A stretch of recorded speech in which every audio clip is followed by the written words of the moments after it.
स्वामी समर्थ. नमस्कार मैत्रिणींनो, कधी कधी आयुष्यात अशी वेळ येते जेव्हा एखादी व्यक्ती, एखादी आठवण किंवा एखादी भावना आपल्या मनावर इतकी हावी होते की आपण स्वतःलाच विसरून जातो. आपण हसत असतो, लोकांमध्ये वावरत असतो, पण मनाच्या एका कोपऱ्यात सतत एकच विचार सुरू असतो, मी या भावनेतून बाहेर कसा पडू? मी ज्याला विसरायचा प्रयत्न करतोय त्याची आठवण पुन्हा पुन्हा का येते? माझं मन माझ्या नियंत्रणात का राहत नाही? जर तुम्हालाही कधी असा अनुभव आला असेल तर ही कथा आणि हे विचार तुमच्यासाठी आहेत. कारण माणसाला सर्वात मोठा संघर्ष बाहेरच्या जगाशी नाही तर स्वतःच्या मनाशी करावा लागतो. एक मुलगा होता, त्याचं नाव होतं आरव. आरव एक साधा, मेहनती आणि मनाने खूप चांगला मुलगा होता. त्याच्या आयुष्यात मोठी स्वप्न होती. त्याला स्वतःच्या पायावर उभं राहायचं होतं, आई वडिलांना आनंद द्यायचा होता. पण एका दिवसात त्याच्या आयुष्यात अशी व्यक्ती आली जिच्यामुळे त्याचं संपूर्ण जग बदललं. सुरुवातीला सगळं सुंदर वाटत होतं, प्रत्येक मेसेजची वाट पाहणे, प्रत्येक छोट्या गोष्टीत आनंद शोधणे, समोरच्या व्यक्तीच्या एका शब्दाने पूर्ण दिवस चांगला जाणे. आरवला वाटलं हीच माझ्या आयुष्याची सर्वात मोठी खुशी आहे. पण हळूहळू एक गोष्ट बदलू लागली. ज्या भावनेने त्याला आनंदी दिला होता त्याच भावनेने त्याला कमजोर बनवायला सुरुवात केली. तो स्वतःच्या ध्येयापासून दूर जाऊ लागला. पूर्वी पुस्तक हातात घेणारा आरव आता जुन्या आठवणींमध्ये हरवून जायचा. पूर्वी नवीन गोष्टी शिकणारा आरव आता फक्त एका व्यक्तीच्या विचारात वेळ घालू लागला. त्याला समजत नव्हतं की प्रेम आणि भावनिक अवलंबित्व यामध्ये खूप मोठा फरक असतो. प्रेम तुम्हाला मजबूत बनवतं, पण चुकीचं भावनिक आकर्षण तुम्हाला स्वतःपासून दूर नेतं. एका दिवशी आरव आरशासमोर उभा राहिला आणि स्वतःला एक प्रश्न विचारला, मी ज्या व्यक्तीला इतकं महत्व देतोय त्यासाठी मी स्वतःला का हरवत आहे? हा प्रश्न त्याच्या आयुष्यातील बदलाची सुरुवात होती. त्याने ठरवलं की आता तो आपल्या मनावरील विजय मिळवणार. कारण आयुष्यात कोणीतरी येणं सुंदर आहे, पण कोणासाठी तरी स्वतःला गमावणं योग्य नाही. उपाय क्रमांक 1, स्वतःची किंमत ओळखा. भावनिक आकर्षणातून बाहेर पडण्याचा पहिला मार्ग म्हणजे स्वतःची किंमत समजून घेणे. अनेक लोकांची एक चूक असते, ते समोरच्या व्यक्तीला इतकं महत्व देतात की स्वतःला कमी समजू लागतात. माझ्याशिवाय तो ती खुश राहू शकत नाही, माझं आयुष्य त्याच्याशिवाय अपूर्ण आहे, असे विचार मनाला कमकुवत करतात. पण सत्य हे आहे की तुमचा जन्म फक्त कोणाच्या आयुष्यातील एक भाग होण्यासाठी झालेला नाही. तुमचं स्वतःचं अस्तित्व आहे, तुमची स्वप्न आहेत, तुमची ओळख आहे. ज्या दिवशी तुम्ही स्वतःला महत्व द्यायला सुरुवात कराल त्या दिवशी कोणतीही भावना तुम्हाला गुलाम बनवू शकणार नाही. आरवनेही हेच केलं. त्याने पुन्हा आपल्या जुन्या सवयी सुरू केल्या. सकाळी लवकर उठणे, व्यायाम करणे, नवीन कौशल्य शिकणे आणि आपल्या ध्येयावर लक्ष केंद्रित करणे. सुरुवातीला कठीण होतं, पण पुन्हा पुन्हा जुन्या आठवणीकडे जायचं. पण त्याने स्वतःला एक वाक्य सांगितलं, माझं मन माझं आहे, माझ्या भावनांचं नियंत्रण माझ्याकडे आहे. हळूहळू त्याला जाणू लागलं की आनंद मिळवण्यासाठी दुसऱ्या कोणावर अवलंबून राहण्याची गरज नाही. खरा आनंद स्वतःला घडवण्यात आहे. उपाय क्रमांक 2, वास्तव स्वीकारायला शिका. भावनिक आकर्षणातून बाहेर पडताना सर्वात कठीण गोष्ट असते ती म्हणजे सत्य स्वीकारणे. अनेक वेळा आपण अशा गोष्टीला धरून बसतो जी आपल्या हातात नसते. आपल्याला वाटतं की वेळ बदलेल, परिस्थिती बदलेल, समोरची व्यक्ती पुन्हा पूर्वीसारखी होईल. पण आयुष्यात एक गोष्ट लक्षात ठेवावी लागते, जे बदलता येत नाही त्याला स्वीकारण्याची ताकद आपल्यात निर्माण करावी लागते. आरव देखील सुरुवातीला हे मान्य करायला तयार नव्हता. त्याला वाटायचं की जर त्याने जास्त प्रयत्न केले, जास्त प्रेम दिलं तर सगळं पुन्हा ठीक होईल.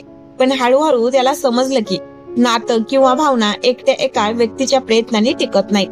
जिथे दोघांची इच्छा असते तिथे नातं फुलतं, आणि जिथे फक्त एकच व्यक्ती प्रयत्न करते तिथे मन थकत जातं. त्याने स्वतःला दोष देणं बंद केलं. त्याने भूतकाळाशी भांडण करणं थांबवलं, कारण त्याला कळलं की गेलेला काळ परत आणता येत नाही, पण येणारा काळ नक्कीच सुंदर बनवता येतो. उपाय क्रमांक 3, स्वतःला व्यस्त ठेवा. रिकामं मन जुने आठवणीचं घर बनतं. जेव्हा आपल्याकडे कोणतंही ध्येय नसतं तेव्हा मन पुन्हा पुन्हा त्याच विचारांकडे जातं.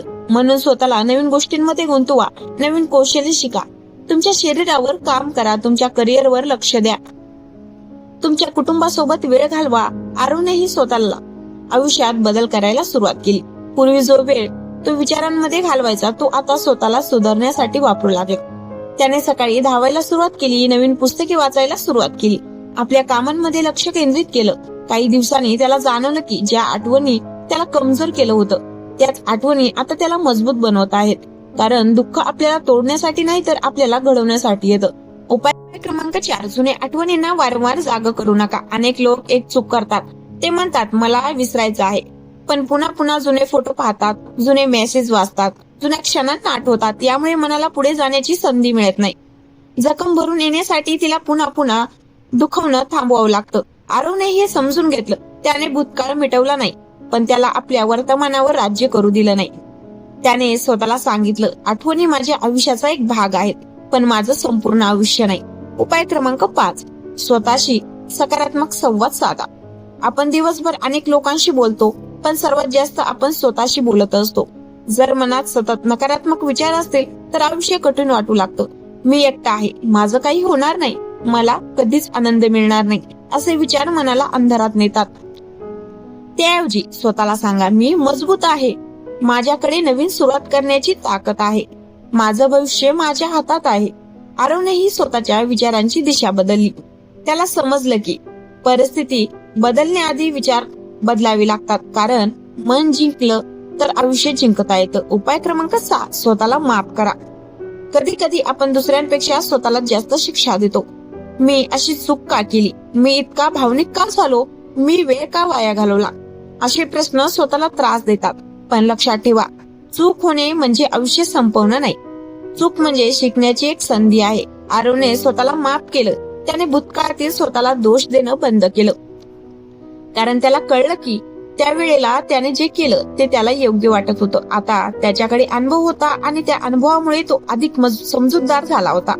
उपाय क्रमांक 7, एकटेपणाला घाबरू नका. अनेक लोकांना भावनिक आकर्षणातून बाहेर पडताना सर्वात मोठी भीती वाटते ती म्हणजे एकटं राहण्याची. त्यांना वाटतं, माझ्या आयुष्यात आता कोणीच राहणार नाही, माझ्यासोबत बोलणारं कोणी नसेल, मी एकटा कसा राहू. पण सत्य हे आहे की एकटं राहणं आणि एकटेपणा जाणवणं या दोन वेगळ्या गोष्टी आहेत. कधी कधी एकटेपणाचा काळ आपल्याला स्वतःला ओळखण्याची संधी देतो. जेव्हा बाहेरच्या आवाजापासून आपण थोडं दूर जातो तेव्हा आपल्या मनाचा खरा आवाज ऐकू येतो. आरवनेही सुरुवातीला एकटेपणा अनुभवला. पूर्वी ज्या व्यक्तीशी तो रोज बोलायचा, तिच्याशी संवाद बंद झाल्यानंतर त्याला खूप रिकामं वाटायचं. पण त्याने त्या रिकामेपणाला दुःख बनू दिलं नाही. त्याने त्याच वेळेचा उपयोग स्वतःला समजून घेण्यासाठी केला. त्याने विचार केला, मला आयुष्यात खरंच काय हवं आहे, माझी स्वप्न कोणती आहेत, मी स्वतःसाठी काय करू शकतो. या प्रश्नाची उत्तर शोधताना त्याला स्वतःची एक नवीन ओळख मिळाली. त्याला समजलं की आनंद मिळवण्यासाठी नेहमी कोणाची साथ लागतेच असं नाही. कधी कधी स्वतःची साथ हीच सर्वात मोठी ताकद असते. उपाय क्रमांक 8, योग्य लोकांच्या सोबत राहा. मनावर वातावरणाचा खूप परिणाम होत असतो. जर आपण सतत दुःखी विचार करणाऱ्या लोकांसोबत राहिलो तर आपले विचारही तसेच होऊ लागतात. म्हणून अशा लोकांच्या जवळ राहा जे तुम्हाला पुढे जाण्यास प्रेरणा देतात, जे तुमच्या कमतरता दाखवून तुम्हाला कमी लेखत नाही तर तुमच्यातील क्षमता ओळखतात. आरवनेही आपल्या आयुष्यात सकारात्मक बदल केला. तो अशा मित्रांसोबत वेळ घालू लागला जे त्याला ध्येयाची आठवण करून द्यायचे. जेव्हा त्याचं मन पुन्हा जुन्या विचारांमध्ये अडकायचं तेव्हा ते त्याला समजायचे की आयुष्य एका व्यक्तीपेक्षा खूप मोठं आहे, कारण योग्य संगती आयुष्याची दिशा बदलू शकते. उपाय क्रमांक 9, स्वतःच्या ध्येयावर लक्ष केंद्रित करा. ज्या दिवशी माणसाला त्याच्या आयुष्याचं मोठं कारण सापडतं त्या दिवशी छोट्या गोष्टीचा त्रास कमी होतो. आपल्या स्वप्नांपेक्षा मोठी कोणतीही भावना नसते. जर तुमच्याकडे ध्येय असेल तर तुमचा वेळ आणि ऊर्जा योग्य दिशेने जाते. आरवनेही पुन्हा आपल्या स्वप्नांकडे लक्ष दिलं. त्याने ठरवलं की आता तो स्वतःला इतकं मजबूत बनवेल की त्याचा आनंद कोणाच्या येण्या जाण्यावर अवलंबून राहणार नाही. त्याने मेहनत केली, अडचणी आल्या तरी थांबला नाही. काही लोकांनी त्याच्या बदलाची मजा घेतली, काहींनी म्हटलं हा जास्त दिवस टिकणार नाही. पण आरवला आता लोकांच्या मतांपेक्षा स्वतःवर विश्वास होता, कारण ज्याला स्वतःवर विश्वास असतो त्याला जगाची मान्यता मिळवण्यासाठी धावावं लागत नाही. उपाय क्रमांक 10, स्वतःवर प्रेम करायला शिका. हा सर्वात महत्वाचा उपाय आहे. जोपर्यंत आपण स्वतःला स्वीकारत नाही तोपर्यंत बाहेरून मिळणारं प्रेम आपल्याला पूर्ण समाधान देऊ शकत नाही. स्वतःवर प्रेम करणं म्हणजे स्वार्थी होणं नाही. स्वतःच्या भावना समजून घेणं, स्वतःच्या आरोग्याची काळजी घेणं आणि स्वतःच्या स्वप्नांना महत्व देणं म्हणजे स्वतःवर प्रेम करणं. आरवला शेवटी एक मोठा धडा मिळाला. त्याला समजलं की आयुष्यात काही लोक कायमची सोबत राहतात तर काही लोक आपल्याला काहीतरी शिकवण्यासाठी येतात. प्रत्येक व्यक्तीला धरून ठेवणं शक्य नसतं. काही वेळा सोडून देण्यातच आपली शांती असते. शेवटचा प्रेरणादायी संदेश. मित्रांनो, आयुष्यात कोणीतरी खास व्यक्ती येणं ही सुंदर गोष्ट आहे, पण त्या व्यक्तीमुळे स्वतःला विसरणं ही मोठी चूक आहे. तुमची किंमत कोणाच्या उपस्थितीने वाढत नाही आणि कोणाच्या दूर जाण्याने कमी होत नाही. तुम्ही आजही तितकेच मौल्यवान आहात. तुमच्या आयुष्यातील कठीण काळ तुम्हाला संपवण्यासाठी आलेला नाही, तो तुम्हाला अधिक मजबूत बनवण्यासाठी आलेला आहे. आजपासून एक निर्णय घ्या. भूतकाळाचा आदर करा, पण त्यात अडकून राहू नका. ज्यांनी साथ दिली त्यांच्यासाठी कृतज्ञ राहा, पण स्वतःची साथ कधीही सोडू नका. कारण आयुष्य तेव्हाच बदलतं जेव्हा आपण स्वतःला बदलण्याचा निर्णय घेतो. जर तुम्हाला ही कथा मनाला स्पर्शून गेली असेल तर हा संदेश त्या व्यक्तीपर्यंत नक्की पोहोचवा ज्याला याची गरज आहे. व्हिडिओ आवडला असेल तर लाईक, शेअर करा, चॅनलला सबस्क्राईब करा आणि अशाच प्रेरणादायी कथांसाठी आमच्या सोबत जोडलेले राहा. लक्षात ठेवा, मनावर विजय मिळवणारा माणूस आयुष्यात कोणतीही लढाई जिंकू शकतो. धन्यवाद.